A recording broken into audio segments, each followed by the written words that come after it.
नांदेड लोकसभा संपर्क प्रमुख म्हणून माझी नियुक्ती सन्माननीय महाराष्ट्राचे मुख्यमंत्री, यशस्वी मुख्यमंत्री, शिवसेना मुख्य नेते एकनाथ शिंदे साहेबांनी केली आणि त्यांच्या इच्छा आहे, त्यांनी असा आदेश दिला की महाराष्ट्राच्या प्रत्येक शेवटच्या घटकापर्यंत शिवसेना पोचली पाहिजे, गाव तिथे शिवसेना शाखा असली पाहिजे, शिवसेना सदस्य नोंदणी किती झाले याचा अंदाज घ्या आणि विशेष मतदार यादीचं जे पुनर्परीक्षण चालू आहे त्यामध्ये शिवसैनिकांचा सहभाग असला पाहिजे। त्यासाठी BLAची नेमणूक करून BLOच्या माध्यमातून काम व्यवस्थित झालं पाहिजे।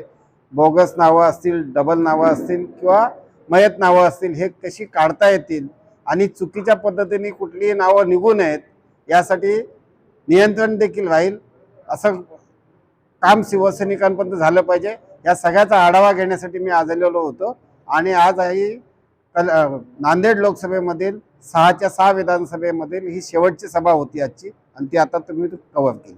आगामी जिल्हा परिषद पंचायत समिती निवडणुकीसंदर्भात आपली काय मुख्य असणार? थोडं अलीकडे काय विषय साहेबाला घ्या। मतदार यादीत जर सर्वसामान्यांची 100% नावं राहिली ओरिजिनल, शिवसेनेचे मुख्य नेते एकनाथ शिंदे साहेबांनी केलेलं काम, श्रीकांत शिंदे साहेबांची युवा नेतृत्वात उभं राहिलेली युवा ताकद, याच्या जीवावर शिवसेना कधीही निवडणुकीला सामोरं जायला तयार आहे आणि येणाऱ्या जिल्हा परिषद नक्की शिवसेना लढवेल।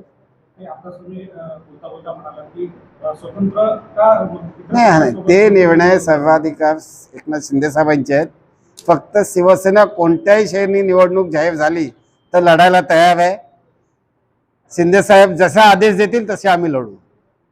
मागील नगर परिषद आणि नगरपालिकेच्या निवडणुकीमध्ये शिवसेनेला चांगले यश मिळालेलं आहे, तर आता शिवसेनेचं भारत ग्रामीण भागात स्तरावत आहे, तर त्या संदर्भात काय सांगाल? आता आम्ही जिंकण्यासाठी लक्ष केंद्रित केलंय आणि त्या अनुषंगाने काम चालू केलंय।